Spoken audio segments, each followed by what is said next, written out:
Basta usapan, hindi lang basta babanat. Derechahan ang usapan, pero patas ang talakayan. Dito pag-uusapan ang mga napapanahong issue. Eye for an eye. Eye for an eye. Idol Mark Espinosa. Idol, makakasama po natin live via Zoom ang COO ng Decorp at pag-usapan po natin po yung paghahanda po nila at syempre iba po mga announcement po ng Decorp pagdating po sa singil at pagsiguro po ng stable po na supply ng kuryente dito po sa ating pong lungsod ng Dagupan at ilang po ng mga karatig po ng mga bayan ng lungsod ng Dagupan na sinusuplayan din po ng Decorp. Pabati mo na po natin po si Attorney Randy Castellana, ang COO po ng Decorp. Magandang umaga, Attorney. Inyo pong pagbati po sa mga taga-subaybay, taga-pakinig po natin. Good morning po, Sir Mark, sa mga nanonood at saka sa mga nakikinig sa programa niyo. Maraming salamat po. Morning. Opo. Sir, before tayo mapunta po dito po sa usapin po ng paghahanda po ng Decorp din sa pagtulong po sa paghahanda po ng ating pong halalan po sa darating na Lunes. Ano po ba ang latest po ba ngayon na pagdating po sa singil ng kuryente na inyo pong sinusupervise po ng Decorp po, Attorney? Sa ngayong buwan ng May, Sir Mark, medyo tumaas yung ating singil sa kuryente. Asa around 1 peso yung pagtaas niya. Gawa ito ng mas mataas na presyo sa merkado, sa wholesale electricity spot market. Ang nangyayari talaga to tuwing summertime, nagkakaroon ng pagnipis ng supply at pagtaas ng demand. And nagkataon din na doon sa period kung saan yung energy na binili ay nagkaroon ng scheduled maintenance yung isang supplier namin dito sa May Bataan. So pagka ganun, may scheduled maintenance, kumukuha kami sa merkado ng yung aming kailangan para ma-serve namin sa mga customers namin. Opo. At Attorney, sa inyo pong monitor po so far yung pong konsumo po ng ating pong dito, mga po sa subscribe po mga kliyente po natin sa Decorp kamusta po itong yung konsumo po ngayon sa based on your monitoring na data? Nung pumasok yung pag ulan-ulan ng hapon, medyo Opo. bumaba yung konsumo overall ng nasasakupan namin. Maganda rin ang epekto nito doon sa sinasabi ko kanina na supply and demand scenario kasi medyo nakaingan ng konti yung supply kaya bumaba ng bagya yung demand nung nag-umpisa yung pag-ulan-ulan ng hapon. Opo. Dito naman po sa usapin po ng paghahanda po ng halalan po natin sa 2025. Ano po bang partisipasyon po dito po ng Decorp bilang nagsusupply din po ng kuryente, particularly dito po sa lungsod ng Dagupan at ilang po mga kliyente po ninyo sa mga karatig bayan-bayan po natin? Yes, alam naman natin na yung vital yung supply ng kuryente, especially pagka-election. So ganyan, meron kaming tinatawag na contingency plan for election purposes lang. Ngayon, way ahead ng election period, so nagkakonduct na kami ng load check ng mga transformers and specifically doon sa mga canvassing centers at saka yung mga precincts kung saan siya nakalocate. So itong contingency plan namin, coordinated naman ito with COMELEC, coordinated din with DOE and sa PNP and other law enforcement agencies. So itong darating na Lunes, may mga itatalaga yung ating mga law enforcement agencies sa aming mga vital installations para ito ay maprotektahan. And then kami rin, 24/7 yung aming pagbabantay dyan. Yung mga tao namin naka-shifting, 3 shifts, and then may nakatalaga every canvassing center at saka precinct. Meron din silang daladalang mga contingency genset in case na magkaroon ng unscheduled interruption dun sa lugar. Meron kaming dalang genset para makatulong doon sa precinct o kaya sa canvassing center.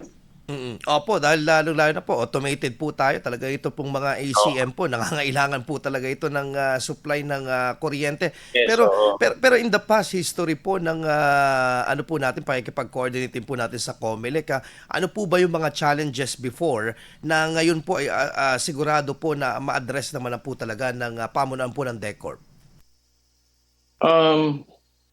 Actually, wala akong masyadong ma-recall. Stable naman Nagkaroon talaga. ng- Stable lang ano. nagkaroon kami ng hopefully this time hindi magkaroon. Mhm. Kasi nilo-load check namin, tapos check na rin namin kasi yung mga wirings ng mga public schools din basta magkakaroon ng mga precinct. Mhm. And yun lang, itong pag-ulan-ulan kasi ngayon, itong pag-ulan niya ng hapon, medyo medyo matindi yung lightning. So Opo, ito yung primary reason ng yung mga isolated na mga interruptions namin, lalo na dyan sa mga bulubunduking lugar na sinaserve namin sa Pampiansa, Jacinto, at sa Manawag. Mhm. Tinatamaan niya yung yung wires namin mismo, and yung iba nagiging grounded yung mga metro o yung mga metro mismo yung tinatamaan niya, so nagkakaroon ng mga Mhm. unscheduled interruptions sa lugar. Opo, kaya pala pag mga lighting po minsan may mga medyo fluctuating po yung may mga pagkakataon na nagpa-fluctuate po yung pong supply ng kuryente, attorney. Hindi na wala naman siyang gano'n doon sa supply side. Yung nga lang, siya siguro talagang natural cause siya. Hindi mo siya, mayroon kaming mga protective equipment na naka-install sa mga poste namin, tinatawag naming lightning arrester. Pero yung tindi ng mga lightnings ngayon lumulusot siya doon sa lightning arrester . So medyo siya, yung iba mababa talaga yung tama ng mga lightning. So hopefully hindi ito mangyari sa darating na eleksyon. Mhm. At ito kasi kadalasan ganito yung nangyayari pag unang bugso ng pag-ulan, coming from a hot season. Yes. Ito talaga katindi yung mga thunderstorms. Opo. Pero habang siya lumalaon, hindi naman ganyan. Apo, attorney, nabanggit niyo po kanina yung pong mga paghahanda po ninyo, checking the loads at saka yung pong mga wirings po natin. Attorney, dito po sa inyo pong assessment po ngayon, na masasabi po ba nating all system go na po ang DECORP, handang-handa na po at ang assurance po na talagang tayo po ay makakatugon lalo po yung binanggit po ninyo na mga minsan unannounced na mga power interruptions po na pwede mangyari. Yes, in terms of our network, our distribution system, robust naman yung aming network distribution system. Meron kami diyang tinatawag na N-1 contingency. So yung mga linya namin, meron niyang redundancy, gano'n. Kung may magkakaroon ng interruption dito sa isang lugar na to, pwede namin i-cambio sa iba. Wag lang magkaroon ng problema sa supply kasi yun ang wala kaming control doon. Correct. Supply sector yun. O kaya magkaroon ng problema sa transmission. So, sa amin, ang kaya lang namin i-control is our distribution system o ang aming network. Yun po, kaya yung pong mga medyo magagalitin po dyan, napipikon, wag po yung agad na pag-initan po ang DECORP. Alamin nyo po muna, dahil po sa distribution lang po sila, hindi po sa supply po mismo. Pero anyway, attorney, mag-holiday po sa Lunes yung mga kliyente po ninyo na magbabayad, magsisettle. Baka mamaya kinakabahan sila, ma-penalize sila. Attorney, wala namang penalty, di ba?